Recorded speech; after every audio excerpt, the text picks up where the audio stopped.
Vou falar com a sua mãe. Amados, antes da gente começar, vamos recitar nosso verso, que tem sido o tema da nossa escola bíblica dominical. Vamos todos juntos? Antes, crescei na graça e no conhecimento de nosso Senhor e Salvador Jesus Cristo. A Ele seja a glória, assim agora como no dia da eternidade. Amém. 2 Pedro 3,18. Hoje nós estamos na nossa aula 10 e, se tudo der certo, nós temos mais 3 aulas de Hebreus. Nós temos mais 3 aulas e encerramos Hebreus 3 ou 4 aulas, mas eu quero ver se a gente consegue fechar em 3 aulas. Para a gente encerrar Hebreus, ficam 13 aulas de Hebreus, que é mais ou menos uma revista da escola dominical, né? A revista da escola dominical geralmente são 13 lições. Então vamos ver se a gente consegue fechar Hebreus em 13 lições. Irmãos, hoje a gente chega no capítulo 7, e até aqui, do capítulo 1 ao 6, o autor de Hebreus, ele meio que preparou a gente para o que vai acontecer no capítulo 7, e o capítulo 8, 9 e 10 são as implicações do capítulo 7. Por isso, como eu falei, né, a aula passada, a aula de hoje e a próxima aula provavelmente são as aulas mais importantes da carta aos Hebreus. Só para a gente fazer uma recapitulação do que nós já vimos, no capítulo 1, Cristo é superior aos anjos. Não sei se os irmãos conseguem ver, eu deixei marcado algumas partes em vermelho, mas o contraste está meio fraquinho. Mas observe que ele vai construindo a ideia de quem é Cristo. Capítulo 1, Cristo é superior aos anjos. Capítulo 2, Cristo se fez homem para salvar. Capítulo 3, Cristo é superior a Moisés. Capítulo 4, Cristo traz o descanso prometido. Capítulo 5, Cristo é o sacerdote perfeito. E o capítulo 6 é um chamado à maturidade e a confiança nas promessas de Deus. Tem uns destaques ali em vermelho, mas o contraste não está muito bom. No capítulo 7, ele encerra o capítulo 6 citando Melquisedeque. E ele vai começar a trabalhar Melquisedeque no capítulo 7. Esse é um resumo do capítulo 7. Ele vai falar dessas 6 coisas no capítulo 7. Que Melquisedeque aponta para Cristo, que o sacerdócio de Cristo é superior ao sacerdócio levítico, que o sistema antigo era insuficiente, que o sistema antigo foi revogado, que Cristo é sacerdote eterno e que ele salva completamente e para sempre. São esses os temas que ele vai abordar no capítulo 7, e ali do lado está a referência. A gente vai ler todo o capítulo 7 e vai tentar comentar ponto a ponto. Tentei fazer de forma enxuta para que a gente possa falar mais do que ele. Então vamos lá. Melquisedeque aponta para Cristo. Hebreus 7, do 1 ao 3. Por quê? E esse porquê faz referência ao capítulo passado. Porque este Melquisedeque, que era rei de Salém, sacerdote do Deus Altíssimo, e que saiu ao encontro de Abraão quando ele regressava da matança dos reis e o abençoou, a quem também Abraão deu o dízimo de tudo, e primeiramente por interpretação, rei de justiça, e depois também rei de Salém, que é rei da paz, sem pai, sem mãe, sem genealogia, não tendo princípio de dias, nem fim de vida, mas sendo feito semelhante ao Filho de Deus, permanece sacerdote para sempre. Então, vamos entender aqui por que aqui Melquisedeque aponta para Cristo. Vamos lá. Primeiro, ele fala que Melquisedeque é rei de Salém, e Melquisedeque, que é pai, rei de Salém quer dizer rei de paz, que era a cidade que ele era rei, e ele também é rei de justiça. Observa que ele fala aqui, olha, primeiramente por interpretação, rei de justiça, e depois rei de Salém, que é rei de paz. Salém é paz. Por que por interpretação ele é rei da justiça? Por causa do nome dele. Meler, em hebraico, é rei, e Tzadak é justiça. E aí o nome dele é Melqui, esse I quer dizer de meu, Melque seria meu rei, e Tzadak, justiça, ou seja, meu rei de justiça, ou meu rei é justo. Por isso que é uma interpretação, a interpretação do nome dele. Então, o nome de Melquisedeque quer dizer rei de justiça, a grosso modo. E ele era rei de Salém, que era rei da paz. Então, ele era rei de justiça e ele era rei da paz. Esse personagem, ele aparece depois que Abraão volta lá da matança dos reis. Os irmãos leram lá um episódio em Gênesis que ele guerreia. Depois ele encontra com Melquisedeque, que era rei dessa cidade de Salém e também era sacerdote. Nós comentamos que existem 3 ofícios no Antigo Testamento: rei, sacerdote e profeta. Nós tivemos algumas pessoas que acumularam mais de um ofício. Por exemplo, tivemos rei e sacerdote, que é Melquisedeque, tivemos rei e profeta, que é Davi, e tivemos profeta e sacerdote, que era o caso de Samuel. Algumas pessoas eram uma coisinha só, outras acumulavam. E Cristo acumula os 3 ofícios: ele é rei, ele é sacerdote e ele é profeta. Então Melquisedeque, olha só, ele é rei da justiça, ele é rei de paz, e a Bíblia não fala de onde ele veio, ou seja, ele é sem pai, sem mãe e sem genealogia. Dessa forma, teoricamente, ele não tem nem princípio, nem fim. A Bíblia não fala de onde ele veio e nem fala para onde ele foi, só fala que ele estava ali. Não fala de onde ele veio, nem fala de onde ele foi. Então, de certa forma, ele não teve princípio na história dele e nem teve fim a história dele. E aí o autor de Hebreus vai falar que por isso ele é semelhante ao Filho de Deus, que é alguém que é rei de justiça, que é alguém que é rei de paz, que é alguém que não tem princípio e que também não tem fim. O que o autor está fazendo aqui é um estudo de tipologia. O que é tipologia? E no final eu vou recomendar 2 livros para quem quiser saber mais. Tipologia é um estudo que a gente faz do Antigo Testamento para ver figuras no Antigo Testamento que apontavam para figuras do Novo Testamento. Então, quando eu tenho algo no Antigo Testamento que aponta para o Novo, eu falo que isso do Antigo Testamento é um tipo daquilo ali. E quando eu estou no Antigo Testamento e algo é simbolizado pelo Antigo, eu falo que esse algo é antítipo daquilo ali. Por exemplo, a serpente de bronze que Moisés levanta lá no deserto, e quem olhasse para aquela serpente era curado. Jesus fala: do mesmo jeito que aquela serpente foi levantada, eu serei levantado. Aquela serpente é um símbolo que aponta para Cristo. Então aquela serpente é um tipo de Cristo. Cristo é o antítipo daquela serpente de bronze. E aí o Antigo Testamento tem várias figuras dessas. Toda aquela parte de Levíticos, do candelabro, do azeite que é um tipo do Espírito Santo, da Arca da Aliança, do véu, tudo isso tinha um significado. E personagens bíblicos também têm significados. Às vezes você tem Abraão, você vê que Abraão faz o quê? Abraão ia oferecer o filho dele em sacrifício para Deus. E aí o filho dele ia morrer, mas no lugar do filho dele, o filho dele que seria morto, não morre o filho dele. Quem é que morre no lugar do filho dele? Um cordeiro. Então Deus proveu um cordeiro para entrar no lugar do filho, para que o filho não fosse sacrificado. Tudo isso são tipos que apontam para o Novo Testamento. Melquisedeque também é isso. Melquisedeque, ele era um rei, uma pessoa normal, rei dessa cidade, mas ele era um tipo de Cristo, ele apontava para Cristo. Olha lá, ele era rei de Salém, que é paz, ele era rei de justiça, ele era um sacerdote do Deus Altíssimo, ele abençoa Abraão e ele recebe dízimos de Abraão. Tem algumas características importantes aí, ó. Ele não tem genealogia registrada, ele não tem início ou fim. E por que esses detalhes apontam para Cristo?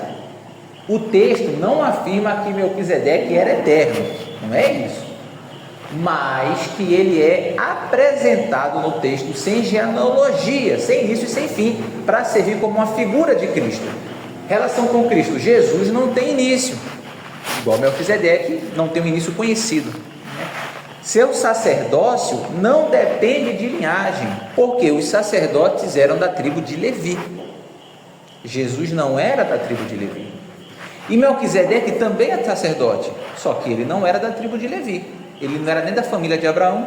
Por que ele era sacerdote? Então ele é um sacerdote que não depende de linhagem. E o sacerdócio não tem fim. Quando que acabou o sacerdócio de Melquisedeque? A gente não sabe, ninguém falou da morte dele. Então, por causa desses detalhes, ele é um símbolo que representa Cristo. Ah, pastor, mas como é que eu vou saber que é desse jeito? Você não vai. Para saber isso, é preciso que o Espírito Santo revele. E o Espírito Santo revelou ao autor de Hebreus. A gente tem que tomar muito cuidado quando a gente vai estudar essa questão de tipos, porque tem dois caminhos.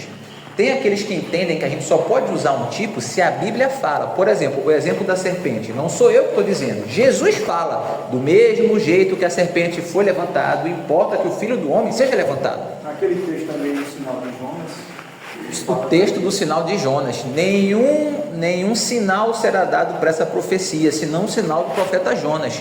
O que aconteceu com Jonas? Passou 3 dias e 3 noites no ventre da baleia, e o Filho do Homem 3 dias e 3 noites no ventre da terra. Jonas é um tipo de Cristo. Quem está falando? Sou eu? Não, Jesus falou isso. Então, quando a Bíblia fala, a gente pode afirmar com certeza. Quando a Bíblia não fala, aí é um caminho meio pegajoso. Aí vai da criatividade do pregador. E aí, quando você vai por criatividade, meu amigo, você já está saindo da palavra. Você já está indo por sua conta e risco. A chance de você fazer besteira é muito grande. Dá para você pegar e fazer ali uma analogia com alguma figura do Antigo Testamento? Dá para a gente fazer uma figura. Pegar lá um personagem, pegar Débora e dizer que Débora sentava embaixo da palmeira, da mesma forma que Deus viu o outro lá embaixo da figueira, então você estava embaixo da árvore, e a árvore da vida. Você pode fazer um negócio desse? Pode, mas não é o que está na Bíblia, entendeu? Não é assim que se faz hermenêutica, que se faz exegese. Você até pode fazer um negócio bonito e certo, mas esse caminho aí é um caminho cheio de heresia, cheio de coisa. Então não é bom tu ler esse caminho, porque aí você depende de você e você não está pregando o que está na palavra. Vai depender da criatividade do pregador. E aí, meu irmão, quando depende do ser humano, então a gente se atém à Bíblia. Não dá para a gente saber isso daí, tirar da nossa cabeça, mas Deus revelou ao autor de Hebreus. Comentamos semana passada a diferença de revelação e de inspiração. A revelação, ela cessou. Revelação era quando o Espírito Santo trazia as doutrinas para o homem, pessoas que foram reveladas, como esse rapaz. O que a Bíblia nos dá hoje, o que o Espírito Santo nos traz hoje, é a inspiração, é a capacidade de entender o que já foi revelado. Mas o Senhor não nos revela nada. Se Deus revelar para você uma doutrina nova, corra, que não é Deus que está revelando, não, é outra coisa. Então vamos lá. Entendemos que Melquisedeque aponta para Cristo, certo? Mais ou menos? A Messa fez assim? Não acompanhou? Não entendeu? Não, foi referente. Ah, tá. Não, porque se precisar a gente fala de novo. Então Melquisedeque, ele era esse rei. Ele era só um rei. Abraão voltou da guerra, Melquisedeque se encontrou com ele. Abraão viu que ele era sacerdote, Abraão foi e entregou dízimo para ele. Melquisedeque abençoou Abraão e Abraão foi embora. Só isso que a Bíblia fala, não fala mais nada. E aí o autor de Hebreus, revelado pelo Espírito Santo, fala: olha só, esse rapaz aí, ninguém sabe de onde ele saiu, ninguém sabe para onde ele foi. E ele é um sacerdote que não é da tribo de Levi. Esse rapaz é um símbolo que aponta para Cristo. E o que Abraão fez com ele também aponta para Cristo. Tudo isso é uma simbologia do que ia acontecer. Aí aqui ele vai explicar para a gente essa simbologia. Então Melquisedeque aponta para Cristo. Continuando a leitura, do verso 4 em diante. Considerem a grandeza deste homem, a grandeza de Melquisedeque. Até mesmo o patriarca Abraão lhe deu o dízimo dos despojos de guerra. Então quem era o maior nome de Israel? Abraão, que Abraão é pai de Isaac, Isaac é pai de Jacó, Deus muda o nome de Jacó para Israel, todo mundo de Israel é filho de Jacó. Se todo mundo de Israel é filho de Jacó, imagine Abraão, que foi quem Deus chamou, foi para quem Deus deu a circuncisão, ao patriarca. Abraão é o cara, Abraão é 10. Tanto é que na visão lá, na parábola do rico e do Lázaro, Lázaro está no céu encostando a cabeça no colo de quem? de Abraão. Então Abraão, para o judeu, ele é o supra-sumo, ele é o top, não só para o judeu, para o árabe também. Abraão, ele é o cara. Considerem a grandeza desse homem, Melquisedeque. Até mesmo o patriarca Abraão lhe deu o dízimo dos despojos de guerra. A lei, ela requer dos sacerdotes, dentre os descendentes de Levi, que recebam o dízimo do povo, isto é, dos seus irmãos, embora estes sejam descendentes de Abraão. Ou seja, a lei obrigava o povo a entregar dízimos para os sacerdotes. Este homem, porém, que não pertencia à linhagem de Davi, recebeu os dízimos de Abraão e abençoou aquele que tinha as promessas. Quem é que tinha promessas de Deus? Abraão. Em ti serão benditas todas as famílias da terra. Melquisedeque abençoou Abraão. Sem dúvida alguma, o inferior é abençoado pelo superior. De noite, quando você vai dormir, seu filho chega lá e fala: benção mamãe, benção papai. O filho pede a bênção ao pai, porque o pai é superior ao filho. Então, quem está em cima abençoa quem está embaixo. Se Melquisedeque abençoou Abraão, é porque Melquisedeque era superior a Abraão. E se Melquisedeque é superior a Abraão, ele é superior a Isaac, ele é superior a Jacó, e ele é superior a todas as tribos de Israel. Os irmãos estão acompanhando o raciocínio? O inferior é abençoado pelo superior. No primeiro caso, quem recebe o dízimo são homens mortais. Então quem recebe o dízimo é um sacerdote. No outro caso, é aquele de quem se declara que vive. Pode-se até dizer que Levi, o descendente de Abraão, que recebe os dízimos, porque quem recebia os dízimos era os sacerdotes, que eram da tribo de Levi. Então, entre aspas, era Levi que recebia os dízimos. Levi, que recebia os dízimos, entregou-os por meio de Abraão, pois quando Melquisedeque se encontrou com Abraão, Levi ainda estava no corpo do seu antepassado. Abraão é pai de Isaac, Isaac é pai de Jacó. Então, antes de Isaac nascer, Isaac estava no corpo de Abraão. Antes de Jacó nascer, Jacó estava no corpo de Isaac, que estava no corpo de Abraão.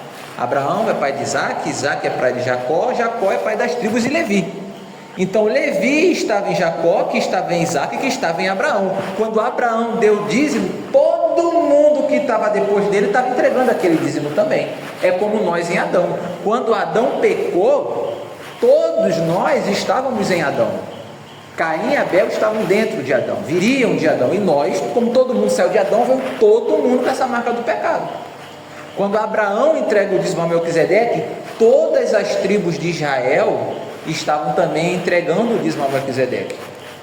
Logo, Melquisedeque é superior a todo mundo. O seu sacerdócio é superior ao sacerdócio levítico.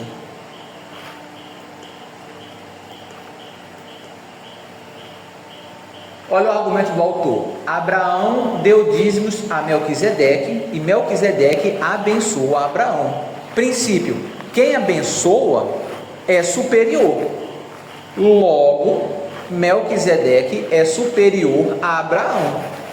Logo, de novo, é superior ao sistema levítico. Se ele é maior que Abraão, ele é maior que Abraão, é maior que Isaac, é maior que Jacó e é maior que todas as tribos de Israel. É maior inclusive que a tribo de Levi, da onde vem Arão e os sacerdotes. Então Melquisedeque é maior do que os sacerdotes.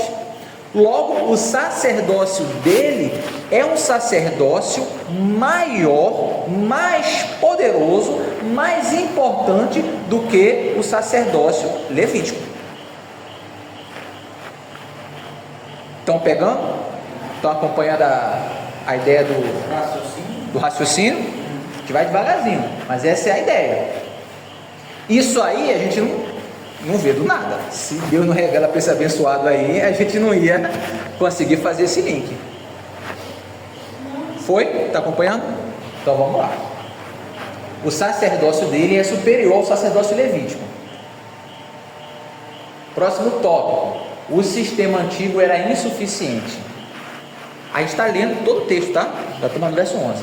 Se fosse possível alcançar a perfeição por meio do sacerdócio levítico, pois em sua vigência o povo recebeu a lei, por que haveria necessidade de se levantar outro sacerdote segundo a ordem de Melquisedeque e não de Arão?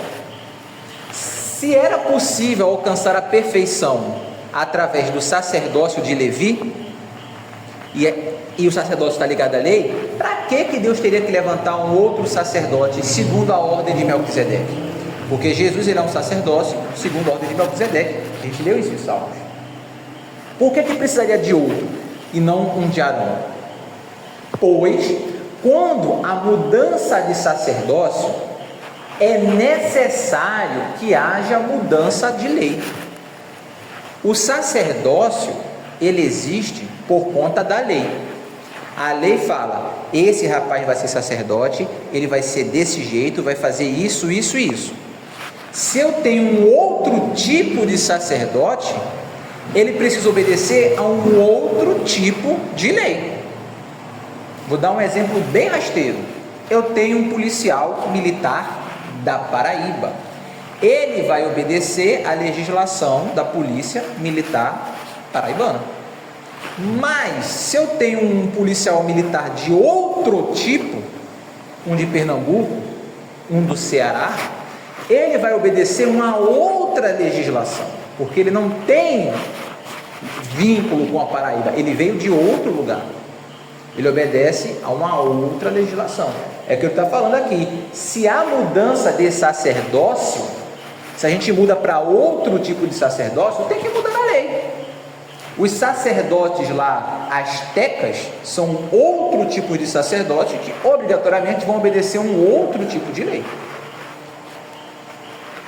Ora, aquele de quem se dizem essas coisas, quem? Jesus, pertencia a outra tribo, da qual ninguém jamais havia servido diante do altar. De que tribo era Jesus? Judá, o leão da tribo de Judá. Qual era a tribo dos sacerdotes? Levi. Era da tribo de Levi, da tribo de Levi, da família de Arão. Então, aquele de quem se dizem essas coisas pertencia a outra tribo, uma tribo que ninguém jamais tinha servido diante do altar, pois é evidente que o nosso Senhor descende de Judá, tribo da qual Moisés nada fala quanto ao sacerdócio. Então, Jesus não tem nada a ver com o sacerdócio da tribo de Levi e com a lei do Antigo Testamento. Ele é um sacerdócio da tribo de Judá, e Moisés nada falou sobre sacerdote de Judá. Se Jesus fosse da tribo de Levi, aí, se ele fosse da tribo de Arão, tudo bem. Por exemplo, quem era da tribo de Levi, da família de Arão? Zacarias, pai de João Batista. Lembram que ele era sacerdote, estava servindo? Então ele era sacerdote, ele era da tribo de Levi. João Batista era da família de Arão, ele poderia ser um sacerdote, mas Deus chama ele lá para aquele ministério dele no deserto. João Batista era da família de Levi e da família de Arão, era de uma família de sacerdotes. Jesus não, ele era da tribo de Judá, de uma tribo que não tinha nada a ver com sacerdócio. Então, se mudou para outra tribo, se mudou o tipo de sacerdócio, precisa mudar o tipo da lei. 7 ao 14, não tiver suficiente. Vamos lá. O sacerdócio levítico não trouxe perfeição. Foi o que ele começou lendo aqui. Se fosse possível alcançar a perfeição por meio do sacerdócio levítico, por que haveria ainda de ter outro tipo de sacerdócio? O sacerdócio levítico, ele não trouxe a perfeição. Se ele fosse suficiente para fazer o homem ser perfeito, ninguém precisaria de outro. O sacerdote da tribo de Levi não conseguia trazer a perfeição, por vários motivos. Um motivo só, por exemplo, o que é que a lei fala? A lei diz: não matarás. Então, se você não matar, você não quebrou a lei. A lei diz: não dirás falso testemunho. Se não passar aqui da boca, você não quebrou a lei. E as pessoas davam um jeitinho de não quebrar a lei. Por exemplo, um jeitinho que se fazia: Ficar como prostituta era crime, né? Era pecado, quebrava a lei. Então você chegava numa cidade e havia uma jovenzinha lá, uma mulher, você queria contratar os serviços dela, você casava com ela, passava o final de semana com ela, quando você fosse voltar para casa, você dava uma carta de divórcio. Resolvido, não teve pecado, não foi adultério. O povo faz isso até hoje. Eu conheci um pessoal crente que dizia que ficar era pecado, então a gente não fica, mas namora assim uma semana só. Mas não fiquei, eu namorei, não é pecado. É a mesma coisa, é você querer dar um jeitinho. A lei, ela falava muito do exterior, mas ela não conseguia ir no interior do homem. Tanto que Jesus fala, não é por aí não. Eu digo para vocês que aquele que olhar e cobiçar já cometeu o pecado. Aquele que se irá contra o seu irmão já cometeu o pecado. Aquele que chamar o seu irmão de raca, né, de cabeça oca, de boca, você já cometeu o pecado. Então Jesus joga o pecado para dentro. Tanto é que quando ele fala essa questão de quem olhar para a mulher já adulterou, que o divórcio, etc e tal, os discípulos falam assim: Senhor, se é assim, quem poderá se salvar? Ele fala, para o homem isso é impossível, porque o nível de Jesus é um nível muito mais alto. Claro que a ação externa é importante, mas o que está o coração? Não adianta você não fazer e por dentro você está cheio de pecado, e aí ninguém consegue ver para te ajudar. É algo com você e Deus. Então o sacerdote antigo não trouxe perfeição. Se for suficiente, não haveria outro. Problema: a lei não resolveu plenamente o problema do pecado. Qual a conclusão? Era necessário outro sacerdote. Havia a pergunta: mas por que quando há mudança de sacerdote é necessário que haja a mudança da lei? A lei que estabelecia o sacerdote, a lei determinava quem poderia ser sacerdote, como funcionavam os sacrifícios e todo o sistema de mediação. Ou seja, o sacerdócio existia por causa da lei. Mudando o tipo de sacerdote, tem que mudar o tipo de sistema. Agora nós temos um novo sacerdote, que é Cristo, ou seja, é Deus, não são homens, de uma outra tribo, de Judá, não de Levi, segundo uma outra ordem, a ordem de Melquisedeque, não a ordem de Arão. Então o sistema anterior não pode continuar o mesmo.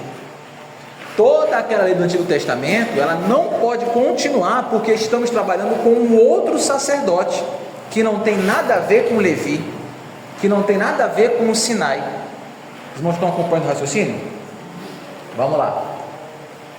O sistema antigo foi revogado. Verso 15.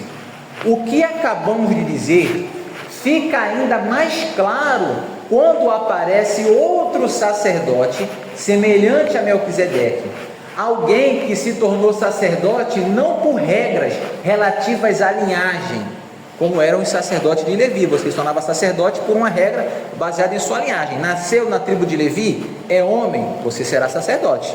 Senão você não pode. Jesus não foi por seguir regras de uma linhagem, pois sobre ele é afirmado: tu és sacerdote para sempre, segundo a ordem de Melquisedeque. Está lá em Salmos.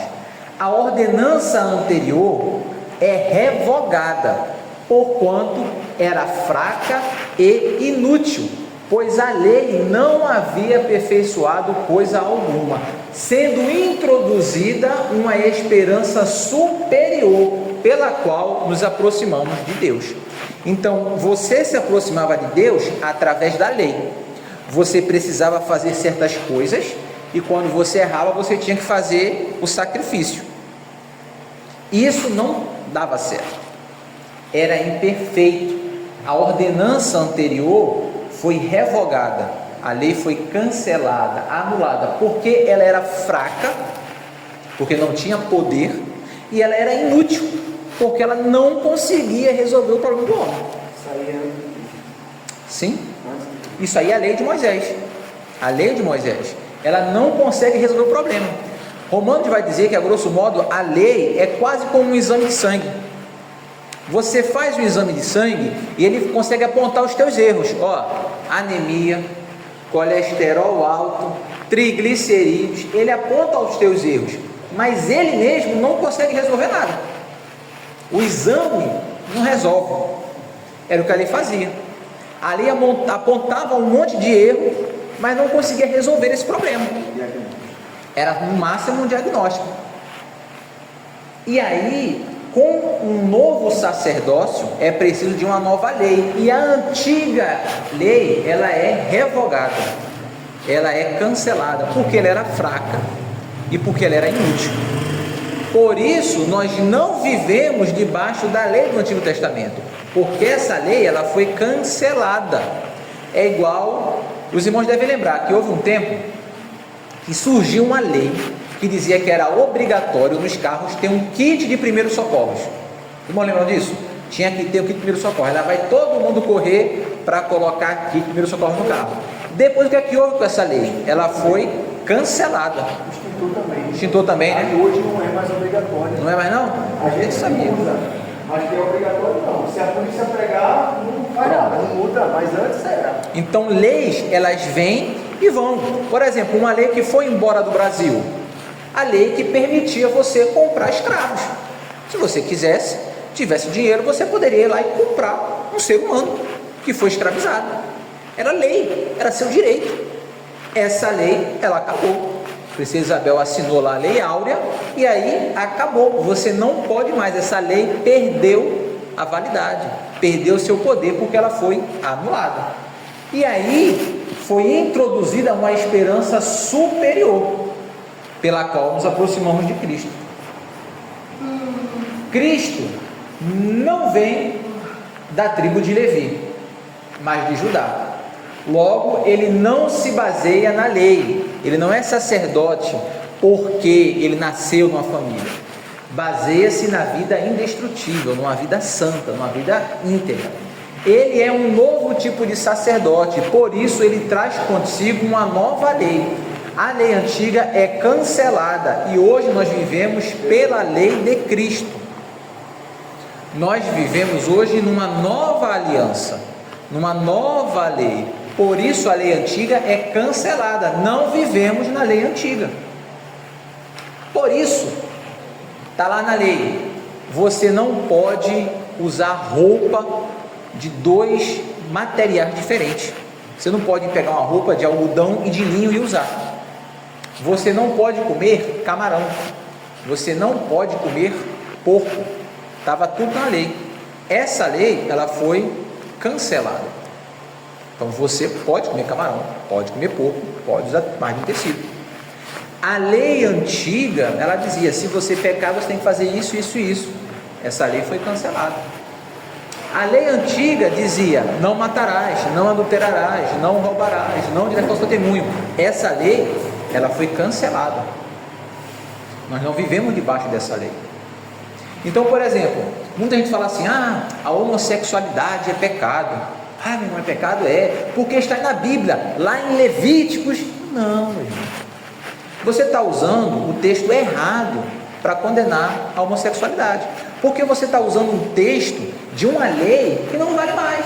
É como se hoje eu quisesse comprar um escravo, porque está escrito aqui na lei, uma lei de 1700 e pouco, eu posso comprar escravo. Fala, rapaz, você está argumentando em cima de uma lei que não vale mais. Essa lei, ela acabou, não vale. Então, argumentar, por exemplo, que a homossexualidade é pecado usando um texto de Levíticos está errado, porque está usando um texto que não vale mais. Aí o rapaz vai ler assim, aqui está falando que é pecado ser homossexual, aqui embaixo fala que não pode comer carne de porco, mas você come carne de porco, a gente vai explicar como. Porque que esse versículo não pode e os de baixo podem. Mas aí tem os 10 mandamentos. Eu não mato, eu não roubo, mas e o dia de sábado, por que é que você não guarda? Aí você vai dizer o quê? É o que muitos adventistas argumentam. Vocês não guardam os 10 mandamentos? Aí o pessoal fala, eu guardo. Não matarás, não roubarás, não furtarás, não farás imagem, não terás outros deuses. Por que você não guarda o sábado? E aí você não tem o que dizer. Você vai dizer assim, eu guardo domingo. Mas cadê? A Bíblia mandou guardar o sábado, não mandou guardar domingo? Aonde está falando que é para guardar o domingo? E a gente fica sem ter o que dizer, porque a gente está argumentando baseado numa lei que a gente não cumpre mais. Pastor, aquele texto do Evangelho de João, Certo. capítulo 8, ele fala sobre a mulher adúltera. Sim. Né? Pode se encaixar nessa compreensão, porque os acusadores chegaram até a presença de Jesus e falaram: essa mulher ela foi apanhada em flagrante ato de adultério. Pela lei, eles usaram, né? Pela lei, A lei, de Moisés, exatamente. tais devem ser apedrejadas. Aí eles jogam para Jesus: tu, pois, o que dizes? Ele estava escrevendo, né? Aí Jesus volta para ele e diz: aquele que dentre vocês que não tiver pecado, atire a primeira pedra.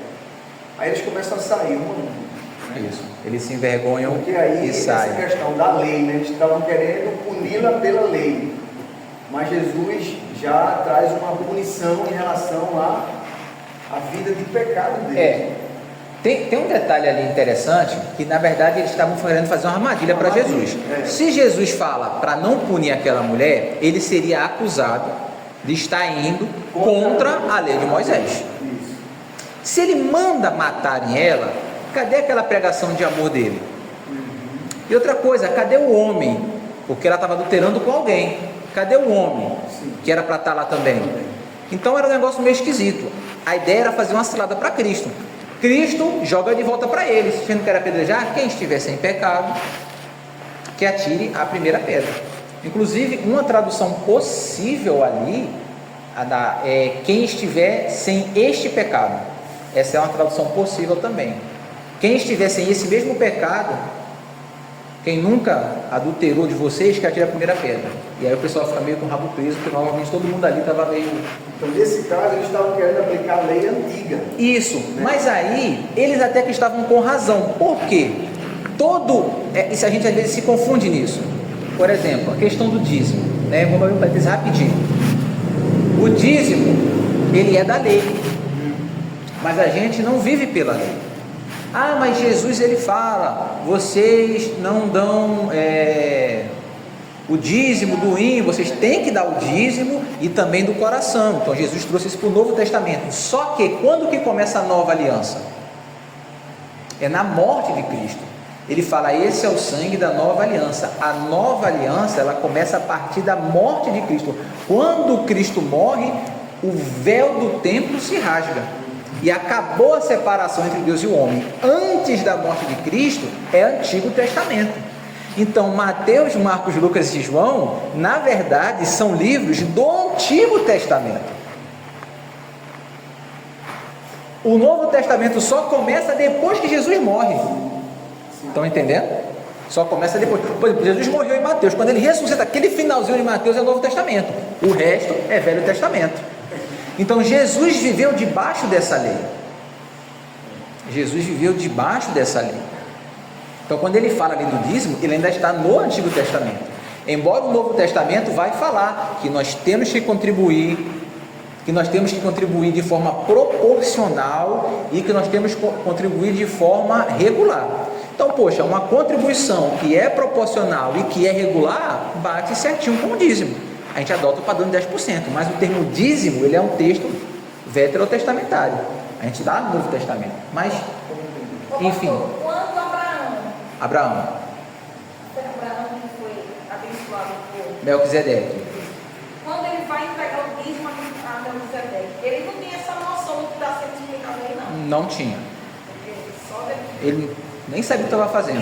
saber o que está fazendo. Só que Isso. a gente tem que entender isso hoje. Ele não sabia e provavelmente Melquisedeque também não sabia. Ele chegou lá, ele estava muito feliz porque ele tinha ganhado aquela guerra. E aí do que ele capturou, né? Porque você ganhou a guerra, você saqueia, você rouba ali os pertences de quem perdeu a guerra. Assim funciona, são os despojos de guerra.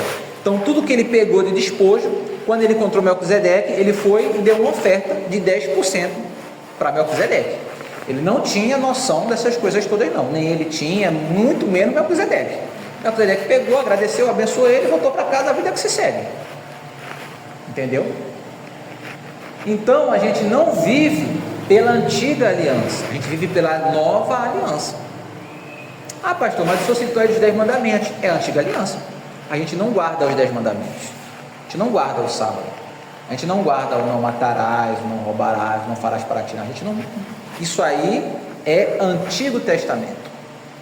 É uma aliança que foi cancelada por ser fraca e por ser inútil. A gente vive no Novo Testamento, na lei de Cristo. Mas pastor, mas a gente não mata e não rouba. Sim, porque na lei de Cristo, Cristo fala, por exemplo, para amar o próximo como a ti mesmo. Você pega os 10 mandamentos, todos eles são repetidos no Novo Testamento. Então, na aliança de Cristo, fala para que a gente não faça imagem, fala para que a gente não adultere, fala para que a gente ame o próximo como a nós mesmos. Por isso que a gente guarda. Mas não fala para guardar o sábado, por exemplo. A gente não guarda o domingo. A gente não guarda dia nenhum. Ou a gente guarda todos os dias.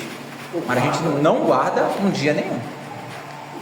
Quem guarda o sábado, a guarda do sábado é algo do Antigo Testamento.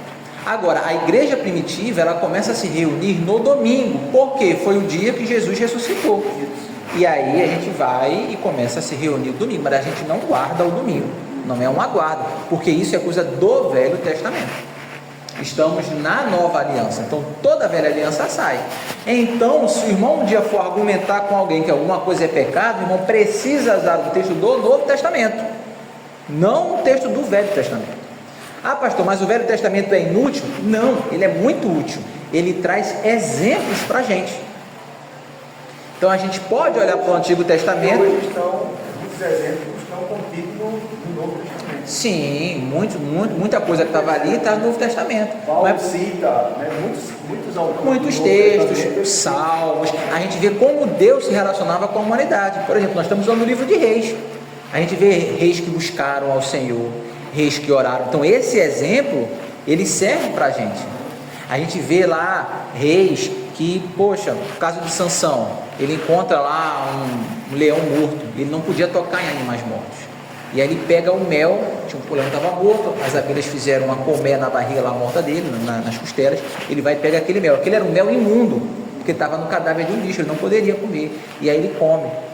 Qual é a lição que a gente traz para a gente? Eu não posso comer mel? Não, a gente tem que se santificar, porque ele não estava santificando. Só que como é que ele se santificava? É de um jeito. Como eu me santifico? É de outro jeito. O que é que o profeta Jonas traz para a gente? Não dá para fugir da presença do Senhor. Deus é rei sobre os céus, sobre o mar, sobre os peixes. Deus é misericordioso, como ele foi misericordioso com Nínive. Então são esses exemplos que ele traz para a gente. São exemplos do Antigo Testamento que a gente pega e aplica no Novo Testamento. Mas a gente não seguia pelo Antigo Testamento. A Monique tem uma amiga, uma excelente irmã em Cristo, uma mulher de Deus de oração, mas que ela entendia que quando a mulher passava pelo período das regras dela do mês, depois que acabava esse período, acabou o período, ela precisava passar uma semana sem contato com o marido, que era o tempo da purificação. Eu falei, Monique, ela está querendo arrumar desculpa. Ela está querendo arrumar desculpa. Isso aí é desculpa dela. Aí ela dizia, mas por quê? Que é o tempo de purificação. Quando você vai lá no Antigo Testamento, havia a lei que a mulher tinha que se purificar, etc e tal, no Antigo Testamento. Aí Monique foi conversando com ela, falou, mas a gente está na nova aliança, no Novo Testamento. Aí olha o que ela disse, olha a interpretação dela. Estamos na nova aliança, mas ainda guardamos coisas da velha. Tudo que na nova caiu, a Bíblia fala que caiu. Se a Bíblia não fala que caiu, permanece. É justamente o contrário, tudo caiu. E uma outra coisa de boa, um outro valor bom, a Bíblia pinça. Por exemplo, olha, não matarás, ela pinça. Na cabeça dela, ó, isso caiu. Caiu comer besteira, caiu comer porco. O que eu não falei que caiu continua, não é assim. E aí, por ter essa dificuldade de entender essa virada de chave do Antigo para o Novo Testamento, é que muitas pessoas ainda querem fazer hoje atos do Antigo Testamento. Por exemplo, entrar com cópia da Arca da Aliança. Ungir, a pessoa vai ser ordenada ao ministério pastoral, ao ministério diaconal. Você derrama óleo sobre a cabeça da pessoa. Porque quando o sacerdote, ele virava sacerdote, você derramava óleo na cabeça dele. Então o pastor vou derramar óleo na cabeça dele. Para começar, que o pastor não é sacerdote, nós já falamos isso, todos nós somos sacerdotes. Mas aí, como é um cargo especial, vamos derramar óleo. Por que se derramava óleo no Antigo Testamento? O óleo era um tipo do Espírito Santo. O Espírito Santo não estava sobre as pessoas. Então Deus fala, olha, quando você for um sacerdote, derrame óleo na cabeça dele. Porque isso era um símbolo que o Espírito Santo estava descendo sobre ele. Porque o Espírito Santo não descia sobre todo mundo. Com a morte de cruz, depois de Pentecostes, o Espírito Santo vem sobre todo mundo. Então o Espírito Santo já está em você. Então quando eu estou ordenando alguém ao ministério pastoral, o Espírito Santo não vai descer sobre ele ali, porque ele já tem o Espírito Santo desde que ele se converteu. Então não tem sentido eu derramar óleo para fazer um símbolo de algo que já aconteceu lá em Pentecostes. Por isso a gente não derrama óleo sobre a cabeça das pessoas. Por isso a gente não faz ofertas. Por isso a gente não faz um monte de coisa do Antigo Testamento. Que muitas igrejas aí às vezes ficam presas, não posso comer carne de porco não, porque está aqui, não pode comer carne de porco, e a pessoa tem aquela dificuldade de entender quem está na nova aliança. Hebreus vai explicar isso, Hebreus vai explicar isso, Gálatas vai explicar isso, Romanos vai explicar isso. E aí, por exemplo, a gente colocou uma cortina lá em casa, aí a cortina ela é marrom assim, ela é pesada, eu falei, pai, isso aqui está parecendo o templo. Vamos pegar uma arca da aliança e botar do outro lado da cortina, que quando abrir assim tem uma arca da aliança bem bonita. Agora botar uma menorá aqui, aquele candelabro. Diga. Sobre o sangue, porque a gente vira com o sangue, numa galinha com sangue. Ainda existe pessoas assim, não é? Mas isso é certo. Vamos lá. Por que algumas pessoas não comem sangue? Entendem que não devem comer sangue. Porque em Atos dos Apóstolos, o primeiro concílio da igreja. O que a gente vai fazer com quem é gentil e se converteu? Tipo Cornélio. Vai guardar a lei? Não vai guardar a lei? Eles ainda não sabiam direito. Ainda não tinha saído de Hebreus. Estava todo mundo assim meio... E agora? Como é que a gente faz? Aí eles escrevem uma carta falando assim, olha só, pareceu bem a nós e ao Espírito Santo dizer que eles se abstenham das prostituições. Quais são as regras para o gentil? Não se prostitua, não coma carne sacrificadas a ídolos, nem coma carne sufocada, que é carne sufocada, é carne com sangue. Então, baseado nesse texto de Atos, que é um texto do Novo Testamento, muitas pessoas entendem que não se deve comer carne com sangue, por causa desse texto no Novo Testamento. Mas, o que é que acontece? Muita gente vai entender que esse texto ali não é um texto normativo, não era uma regra que estava sendo dada para a igreja. Aquilo ali foi algo específico para dar uma resposta para o povo que estava meio perdido. Então olha só, não vou te passar regras, mas assim, não se prostitua, porque para não dar escândalo, não coma carne sacrificada que vai escandalizar, e a gente vai administrando isso devagarzinho. Aí, já vou te irmã falar, tem mais um detalhe, a lei começa em Moisés, antes de Moisés está anterior à lei, e aí antes da lei, lá em Noé, que até Noé você não podia comer carne, até Noé Deus não tinha permitido ao homem comer carne, o homem só podia comer vegetais, e aí em Noé Deus fala assim, o homem pode comer carne a partir de agora, desde que derrame o sangue. Então as pessoas falam assim, bem, a lei foi cancelada, mas esse negócio de comer sangue é antes da lei. Então se é antes da lei e a lei foi cancelada, o que está antes da lei continua valendo. Então quem tem esse entendimento de que o que está antes da lei continua valendo, entende que não pode comer sangue, entendeu? Pode falar, irmão. Não é Paulo que diz que é questão dos escândalos, né? Se a gente estiver em um lugar, aí for comer, alguém que estiver lá, tem gente aí, vai almoçar, aí vai comer uma galinha campera, tem sangue, e você certo. sabe que naquele meio, quando tiver alguém observando e vai causar escândalo aquela pessoa que você não deve fazer. Sim, exato, mas está certo. Agora a questão é, você pode comer ou não pode comer? Porque uma coisa é não comer para nós, mas se não tiver ninguém, se você sozinho, é aí que está a questão. Aí, há esse entendimento de que é algo anterior à lei, e algumas pessoas vão entender que por ser algo anterior à lei fica. Particularmente, irmãos, eu entendo que não há problema nenhum, tá?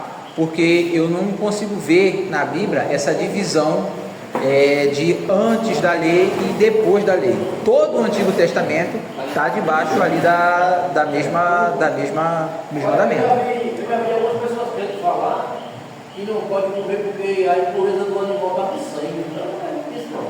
Eu já ouvi falar que o sangue é a vida. A Bíblia fala, não pode comer o sangue, porque o sangue, a vida está no sangue. Irmão, o cara tem irmão que gosta de um churrasco, aquela carne, o Em sangue. relação à impureza também, eu ia nem falar que eles queriam que não pode. Mas então, vamos lá. Uma coisa é ser pecado, outra coisa é fazer mal. Entendeu? Não é porque algo não é pecado que aquilo ali faz bem. Por exemplo, não é pecado você comer rato. Se você quiser pegar um rato ali do esgoto, abrir e comer cru, você pode. Pecado não é. Vai te fazer bem? Muito provavelmente não vai. E vai escandalizar bastante. Então não é pecado. Entendeu? Agora, eu tenho esse entendimento que não é pecado você se alimentar assim. Já o pastor Joel, papai, ele entende que é assim. Ele entende que porque é anterior à lei, não pode comer e tal. Aí como ele entende assim, eu moro com ele, eu não como. Ele estava na casa da minha avó, eles fizeram lá um pratão lá, tinha galinha cabe dela, ele não comeu, porque ele entende que é pecado. Eu também não encostei, eu respeito ele entende que é errado.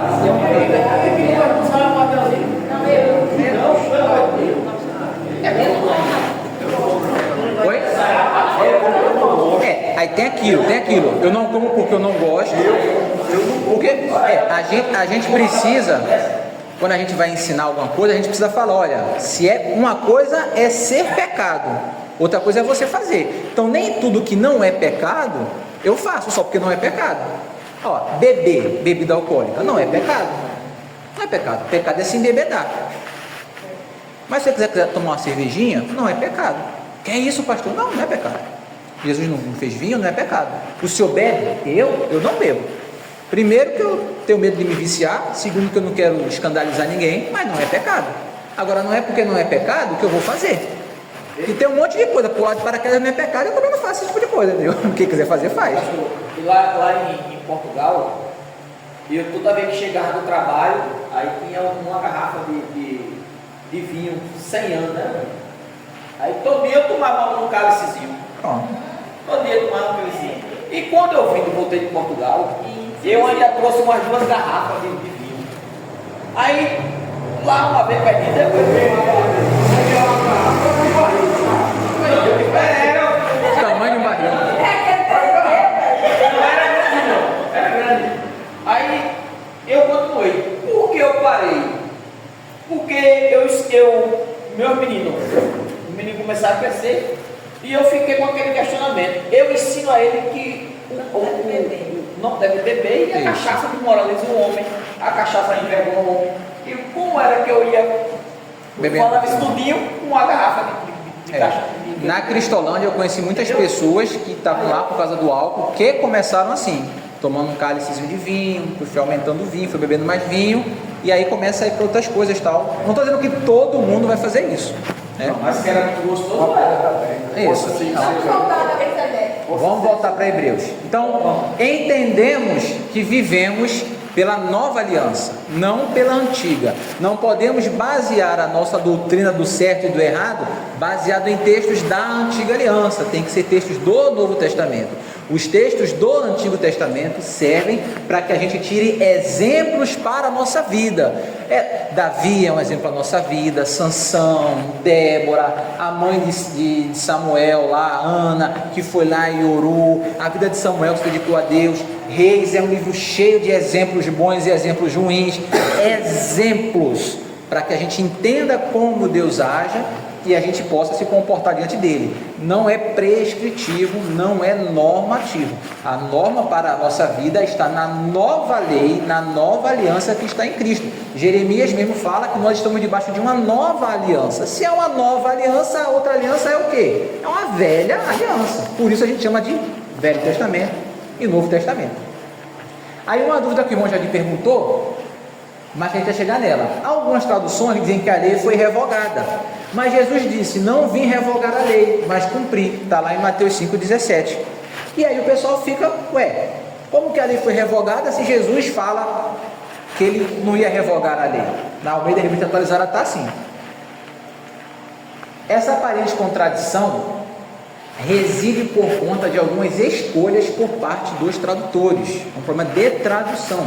Por exemplo, em Mateus 5,17, a palavra que está lá é aquela palavra grega ali, ó, kataluo, que significa destruir, dissolver, reduzir a nada, derrubar. Foi isso que Jesus falou.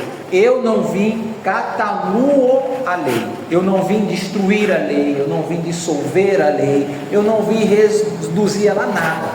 Hebreus 7,18 fala que Cristo atéteses, que a lei, né? A lei foi atéteses, a lei foi anulada, cancelada, deixada de lado.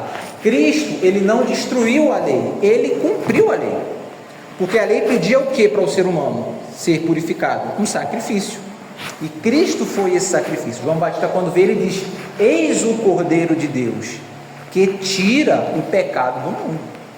Então, essa confusão, ela acontece em algumas traduções, não são todas as traduções não, mas na Almeida Revista Atualizada acontece isso. Mas você pega a NVI, ou a Nova Almeida Atualizada, e aí já não tem essa confusão. Então Jesus não falou, ele falou assim: eu não vim destruir a lei, rasgar a lei, acabar a lei, não, mas eu vou cumprir ela, e uma vez que ela for cumprida, ela será anulada. Cristo, ele é sacerdote eterno. Hebreus 7, do 20 ao 24. E isso não aconteceu sem juramento. Outros se tornaram sacerdotes sem qualquer juramento. Mas ele se tornou sacerdote com juramento, quando Deus lhe disse: o Senhor jurou e não se arrependerás, tu és sacerdote para sempre. Um sacerdote virava sacerdote pela lei. Jesus virou sacerdote pelo juramento. E o que é maior, a lei ou o juramento? O que é maior, uma lei ou uma promessa? Uma lei pode ser cancelada, promessa não. Você prometeu, você vai faltar com a sua palavra, entendeu? Então a promessa, ela é muito maior do que um juramento, porque a lei é hoje, você dá uma canetada e acabou com a lei. Promessa não, promessa é da pessoa, entendeu? Tu és sacerdote para sempre. Jesus tornou-se por isso mesmo a garantia de uma aliança superior. Ora, daqueles sacerdotes tem havido muitos, porque a morte os impede de continuar o seu ofício. Os sacerdotes da lei foram muitos, porque Arão foi sacerdote, mas Arão morreu, tiveram que arrumar outro. Então houveram muitos, mas visto que vive para sempre, Jesus tem um sacerdócio permanente, o dele não tem fim. Igual de Melquisedeque, ninguém soube do fim dele, ninguém saberá do fim do sacerdócio de Cristo, porque ele vive para sempre. Sacerdotes vieram pela lei, Cristo por uma promessa. Leis são canceladas, promessas não. Sacerdotes morriam, houveram muitos. Cristo vive para sempre. Resultado, como ele vive para sempre, ele pode interceder continuamente. O seu ofício não tem fim. Por isso, portanto, e esse portanto aí está até marcado vermelho, porque no grego, a palavra que está ali como portanto, tem mais de uma palavra que serve como portanto, e essa daí é uma palavra mais forte, tipo para chamar atenção, tipo, gente, presta atenção, tudo que eu falei agora, foca no que eu vou dizer agora. Então, essa palavra é uma palavra assim para chamar. Igual quando você está dando aula, às vezes o aluno está meio dormindo, aí você tem que, só, acorda aí, ó, rapidinho, isso aqui é importante. É mais ou menos isso. Portanto, ele é capaz de salvar definitivamente aqueles que, por meio dele, se aproximam de Deus, pois ele vive sempre para interceder por eles. Ele está constantemente orando em seu favor. É de um sumo sacerdote como este que precisávamos. Santo, inculpável, puro, separado dos pecadores, exaltado acima dos céus. Ao contrário dos outros sumos sacerdotes, ele não tem necessidade de oferecer sacrifícios dias após dias, primeiro por seus próprios pecados e depois pelos pecados do povo. Ele fez isso de uma vez por todas, quando a si mesmo se ofereceu, pois a lei constitui sumos sacerdotes a homens que têm fraquezas, Mas o juramento, a promessa que é superior à lei, que veio depois da lei, constituiu quem? O Filho perfeito e para sempre. Por isso ele tem poder para salvar a gente de forma definitiva. Todos aqueles que se aproximam por Cristo são salvos definitivamente. Resumo, tem 4 slides para acabar. Resumo, vamos lá. Diferente dos capítulos iniciais, que focam no contexto e nas exortações à comunidade, Hebreus 7 afasta-se das questões imediatas para mergulhar em uma densa fundamentação teológica sobre a superioridade de Jesus Cristo, utilizando a figura enigmática de Melquisedeque.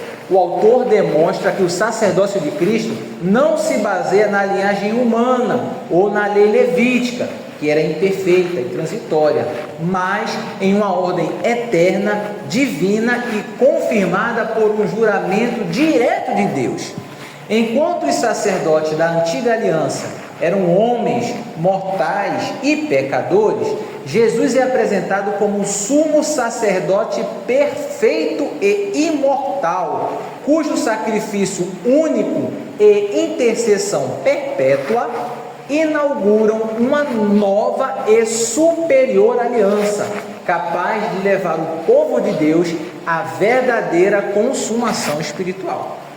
O capítulo argumenta que essa mudança de sacerdócio implica necessariamente uma mudança da própria lei, substituindo as prefigurações do Antigo Testamento, ou seja, os tipos veterotestamentários, pela realidade plena de Cristo. Tudo que estava lá era símbolo, Cristo agora é a realidade. Conclusão. Diante desta verdade, Hebreus 7 vai além de uma explicação teológica, se tornando um chamado à confiança e à devoção. Se Cristo é o nosso sumo sacerdote perfeito, eterno e imutável, então a nossa fé não está apoiada em algo frágil ou passageiro, mas em alguém que vive para sempre e intercede continuamente por nós. Não dependemos de esforços humanos, de rituais repetidos ou de méritos próprios para nos aproximarmos de Deus. Isso nos leva a uma resposta prática: abandonar toda a tentativa de confiar em nós mesmos e descansar plenamente na obra completa de Cristo. Ao mesmo tempo, somos chamados a viver com reverência, gratidão e perseverança, sabendo que temos acesso real e constante à presença de Deus. Portanto, a pergunta que fica não é apenas se entendemos essa verdade, mas se vivemos à luz dela. Perguntei várias vezes, os irmãos estão entendendo? Mas a pergunta principal não é se os irmãos estão entendendo, é se os irmãos estão vivendo. Temos confiado de fato em Cristo como nosso único mediador? Temos nos aproximado de Deus com essa segurança? Se temos um sacerdote perfeito, devemos viver uma fé firme, um coração grato e uma vida que reflita esta confiança. Amém? Meus amados, encerramos aqui. Para casa, vamos lá. Semana que vem, os capítulos 8, 9 e 10, eles vão trazer, esse capítulo 7 explica por que a lei passou. Capítulo 8, 9 e 10 vai explicar o que isso quer dizer na prática. Tipo, beleza, a lei passou, estamos na nova aliança, mas na prática, isso significa o quê? Capítulo 8, 9 e 10. Então, capítulo de 1 a 6, ele fala que Cristo é o cara superior a Moisés, a Arão, a anjo, a tudo, de 1 a 6. 7, ele explica o sacrifício de Cristo e como isso anulou a lei. 8, 9 e 10, o que é que significa a nova aliança? 11 e 12 ele vai falar da fé, e 13 é a conclusão. Então, qual é o nosso objetivo? Semana que vem queremos falar do 8, 9 e 10, queremos falar dos 3 capítulos juntos. Conseguiremos? Não sei. mas vamos tentar. Porque a ideia seria falar 8, 9 e 10 juntos, porque é um assunto só. 11 e 12 juntos também, porque vai falar sobre a fé. E o último é o 13. E aí nós encerramos com 13 aulas, igual uma revista da escola dominical. Então, poxa vida, desliguei. Então, mas tinha mais coisa para mostrar, tinha um dois slides importantes. Então, para casa, os irmãos vão ler aquilo ali, o capítulo 8, o capítulo 9 e o capítulo 10. E os irmãos vão ler também aqueles textos dali. Aí, eu trouxe 2 recomendações de livro, caso alguém queira. Por quê? Como os irmãos viram, Melquisedeque, ele é um tipo de Cristo, certo? Ele é um tipo de Cristo. E existem outros tipos no Antigo Testamento. Então, às vezes, a gente fala assim, poxa, queria saber mais sobre esse assunto, quem são os tipos do Antigo Testamento, o que é que no Antigo Testamento fala, fulano é tipo de ciclano. Olha lá, foi. Então, para casa, lê Hebreus 8, 9 e 10, Jeremias 31, de novo, nós já lemos esse texto, mas volte a ler, que é a promessa da nova aliança. Lê Levíticos 16, vai falar sobre o tabernáculo. 1 Pedro 18 a 19, sobre o sacrifício perfeito. Efésios 2, 13 a 18, sobre o nosso acesso ao Pai. E aí, eu trouxe 2 livros, para quem quiser estudar mais sobre tipos do Antigo Testamento. O primeiro livro é esse aí, Tipologia Bíblica. Esse livro, ele é muito antigo, ele foi escrito por esse Benjamin Keach, ou Keach, não sei.